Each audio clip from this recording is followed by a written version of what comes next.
Hello everyone. Today I'm going to teach you about what is eigenvalues and eigenvectors. In this lecture, we are going to see elaborately about the definition of eigenvalues and eigenvectors.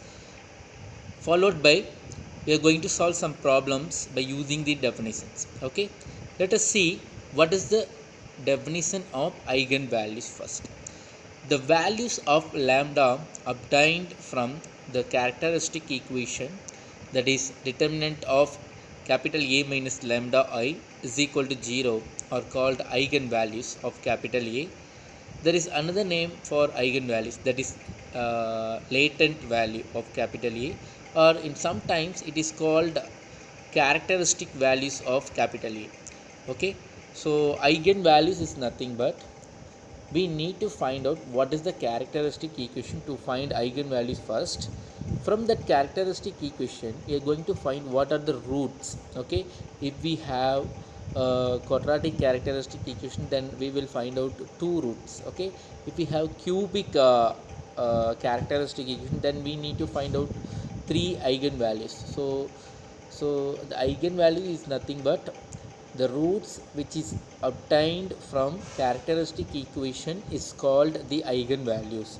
Okay, now let us see what do you mean by eigenvectors. Eigenvectors is nothing but first I will read the definitions, then I will explain what is eigenvectors. Let capital A be a square matrix of order 3 by 3 and lambda be a scalar eigenvalue. The column matrix x is equal to x1, x2, x3, which satisfies capital A minus lambda I of x is equal to 0 is called eigenvectors or latent vectors or characteristic vectors.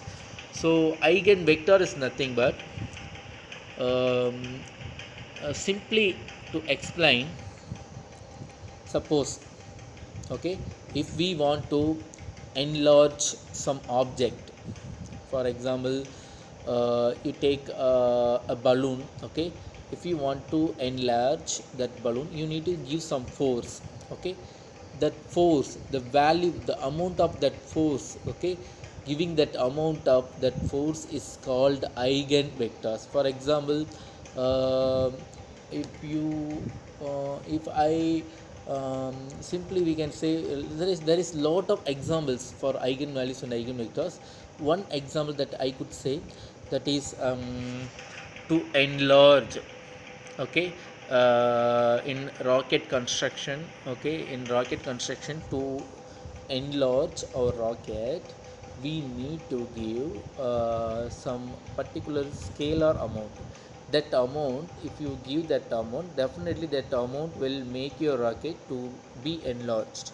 Okay, so this concept, the if you give some value, then the resultant vector is called your eigenvector. Okay, now let us see some problems on eigenvalues and eigenvectors.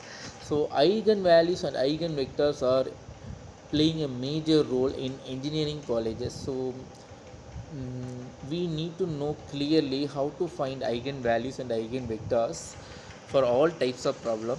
There are two types. First, symmetric problem, non-symmetric problem. Symmetric problem with repeated and non-repeated eigenvalues. Non-symmetric problem with repeated and non-repeated eigenvalues.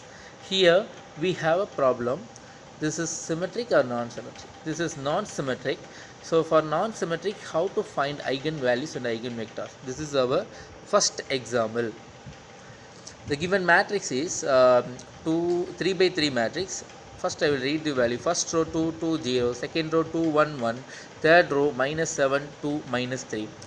There are few steps to find eigenvalues and eigenvectors. First, case 1.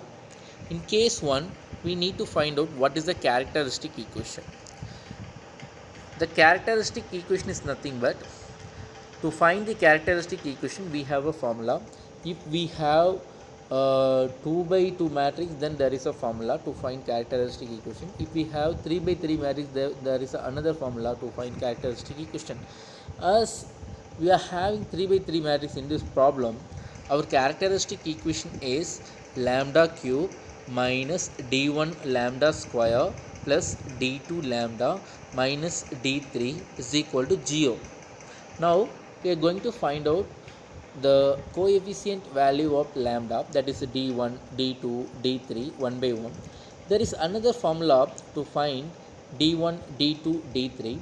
The first formula to find d1, sum of the leading diagonal element. Leading diagonal element is